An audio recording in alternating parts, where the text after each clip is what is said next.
O foco sempre é a promessa. Olá, espero que você esteja bem. Nós estamos aqui mais uma vez, hoje para concluirmos o estudo de Gênesis, Gênesis capítulo 50. Mas antes é necessário que eu faça alguns pedidos, e o primeiro é para que você não apenas curta, mas compartilhe esse estudo com outras pessoas, para que outras pessoas venham ser abençoadas.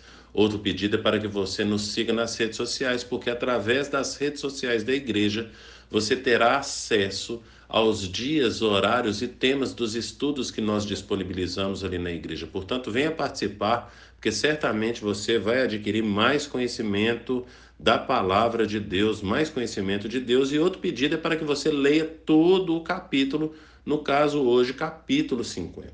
Depois desses pedidos, eu quero ler com vocês aqui a partir do versículo 15 até o final do capítulo, vai até então o versículo 26, que diz assim o texto: Vendo os irmãos de José que seu pai havia morrido, disseram: E se José tiver rancor contra nós e resolver retribuir todo o mal que lhe causamos?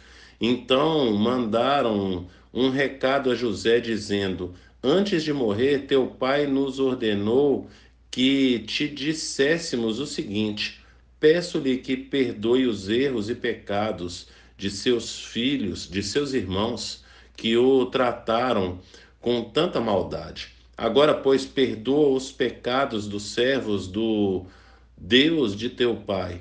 Quando recebeu o recado, José chorou. Depois vieram seus irmãos, prostraram-se diante dele e disseram: Aqui estamos, somos teu escravo.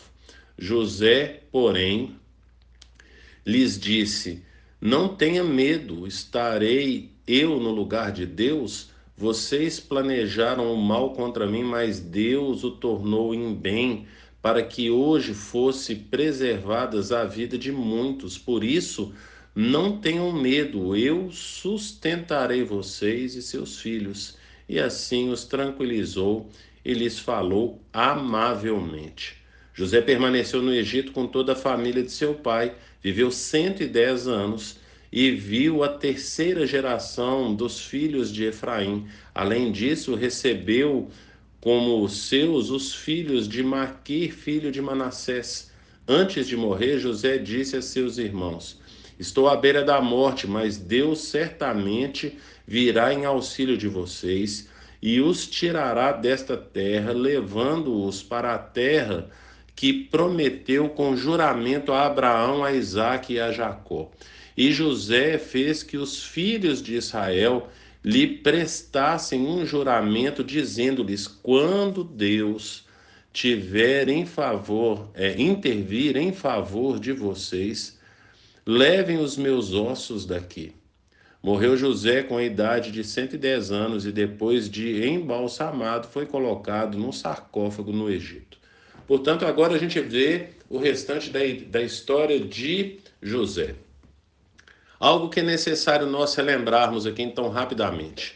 José tinha 30 anos de idade quando o faraó colocou ele ali então para servi-lo, sendo José o segundo do Egito.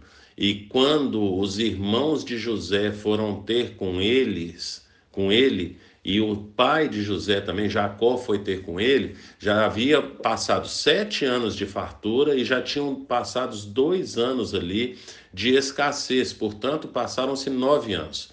José teve um encontro com Jacó aos 39 anos de idade. O texto bíblico fala então que Jacó viveu no Egito 17 anos. Então você vai somar 39 com mais 17, você vai chegar ao número 56. Então 56 anos aqui era a idade de José quando Jacó morreu.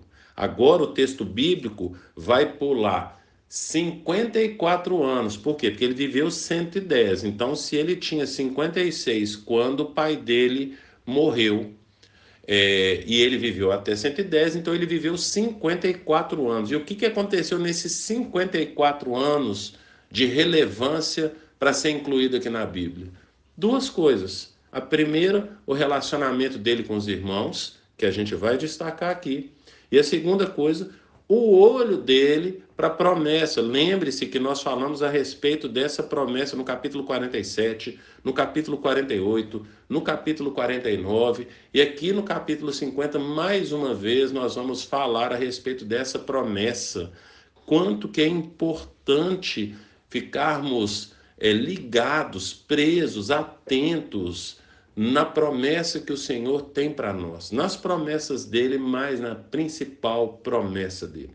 Então, algo que a gente vai aprender aqui, num primeiro momento, é a respeito da postura dos irmãos. E perceba que essa é a quarta vez que os irmãos se prostram diante de José. Então, vai se cumprindo. José só vai observando o cumprimento daquilo que o Senhor falou com ele através de sonho. O pai dele se prostrou, como nós vimos aí, né? Depois também, agora os irmãos, várias vezes, essa aqui é a quarta vez então que os irmãos se prostram, mas a gente percebe qual que é a visão de José com relação às circunstâncias que ele passou, a forma como foi o início da vida dele.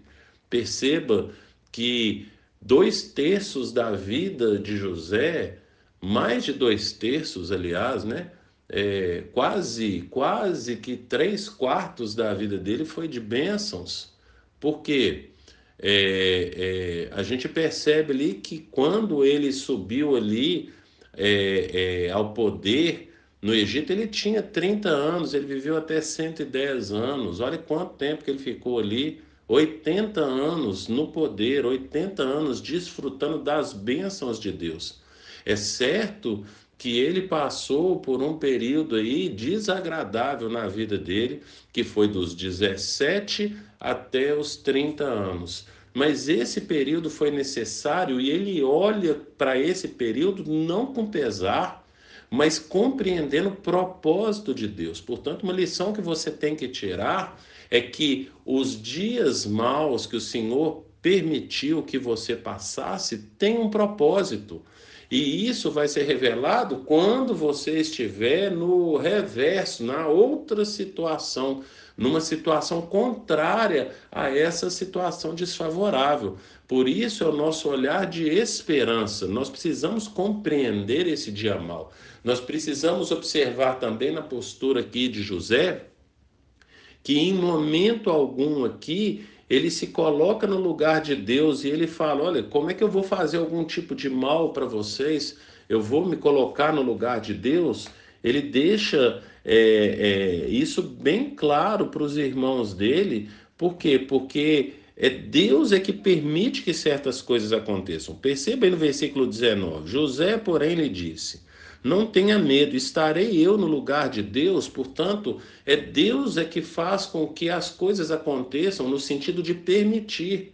Não que Deus te faz algum mal, mas ele permite que o mal chegue até você com um propósito. E cabe a nós entendermos esse propósito e estarmos atentos nesse propósito. Certamente José, quando ele estava ali no poço, né, colocado ali pelos seus irmãos, quando ele foi vendido ali para os ismaelitas, quando ele chegou na casa de Potifar, e depois quando ele foi parar lá na prisão lá, ele certamente não estava percebendo ali qual era o propósito de Deus, mas ele permaneceu fiel. Então, uma lição que nós tiramos é que no dia mau nós precisamos permanecer fiéis a Deus, porque se Deus está permitindo, há um propósito para isso. Portanto, nós não podemos nos perder diante das circunstâncias, diante das adversidades. E, portanto, os irmãos dele ali, mais uma vez, porque José já havia falado isso com eles, quando eles iam voltar para se encontrar com Jacó, para dar notícia de que José estava vivo.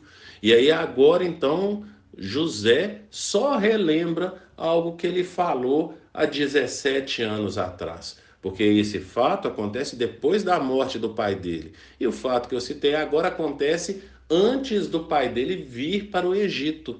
Então, ele já tinha a compreensão disso. E o que ele percebe aqui é a respeito do propósito de Deus, se sujeitar ao propósito de Deus, entender o propósito de Deus e ser fiel a Deus. Por isso nós precisamos trazer para as nossas vidas. Agora, outra coisa que é necessário nós destacarmos, né, como falei aqui, em 54 anos restantes de vida aí de José, duas coisas foram destacadas. A primeira é essa que acabamos de falar, e a segunda é a respeito, então, da promessa que Deus fez para Abraão, Isaque e Jacó. E ele vai falar e vai fazer, então, os seus descendentes prometerem. Quando ele fala que seus irmãos, está se referindo a seus descendentes, porque quando ele já então estava mais velho, assim como Jacó fez os filhos ali prometerem, não é verdade?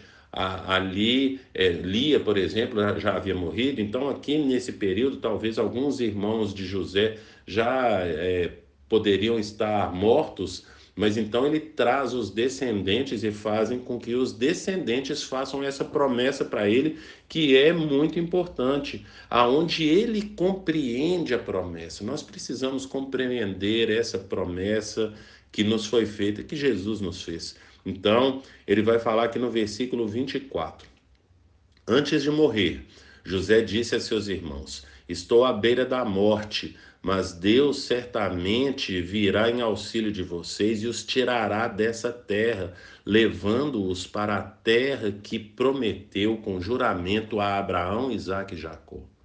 E José fez que os filhos de Israel lhes prestassem um juramento, dizendo-lhes: Quando Deus intervir em favor de vocês, leve os meus ossos daqui. Portanto, ele entendia muito bem essa promessa do Senhor e ele queria participar dessa promessa do Senhor. Ele sabia, então, a respeito dessa promessa, e aí agora ele, assim como Jacó falou para os seus filhos e falou para José, especificamente, como nós lemos aqui nos estudos passados. Então, ele falou com José algumas vezes, falou uma vez só ele e José, falou outra vez ele com José e os filhos de José. Então agora José está fazendo a mesma coisa. O que nós percebemos aqui está ali em Provérbios capítulo 22, versículo 6, ensina a criança o caminho que ela deve andar. Jacó veio ensinando a Abraão, ensinou a Isaque, Isaque ensinou a Jacó, Jacó ensinou a José e aos filhos de José, e agora José está ensinando aos descendentes de Jacó a respeito da promessa que o Senhor fez. Nós precisamos, então, ensinar os nossos filhos a respeito da promessa que o Senhor nos fez. E qual foi a promessa que ele nos fez? Está lá em 1 João, Epístola de João, primeira Epístola de João, capítulo 2, versículo 25. Essa é a promessa que ele nos fez, a vida eterna. Ele nos prometeu essa vida eterna. Só que para essa vida eterna, existe uma forma de se entrar nessa vida eterna, que como Jesus falou no Evangelho de João, capítulo 17, versículo 3, a vida eterna é conhecer a Deus e conhecer Jesus, a quem o Senhor enviou. Portanto, nós precisamos conhecer o nosso Deus, nós precisamos ter intimidade com Ele através de oração, através da leitura da palavra e ensinarmos os nossos filhos. Os nossos filhos vão aprender a se relacionar com Deus vendo como nós nos relacionamos com Deus. Eles vão aprender a orar vendo a gente orar. Eles vão aprender a ler a Bíblia vendo a gente ler a Bíblia. Eles precisam ver isso em nós. É assim que eles vão aprendendo, porque assim que os anos se passarem, eles vão se recordar das vezes em que os nossos filhos nos viram orando de madrugada, lendo e meditando na palavra do Senhor, ensinando essa palavra que a gente estava lendo e meditando, ensinando para eles, chamando eles para orar, vendo a gente orar e ensinando eles a orar. Nós precisamos ensinar e colocar na mente deles, inculcar essa promessa que o Senhor nos fez, que é a vida eterna. E vida eterna é conhecer o Senhor. A nossa eternidade começa aqui, quando nós nos ajoelhamos em oração e na leitura da palavra do Senhor. Assim começa a nossa eternidade. E nós precisamos fazer com que essa mesma eternidade comece na vida dos nossos filhos e dos filhos dos nossos filhos. Pense nisso e que o Senhor te abençoe.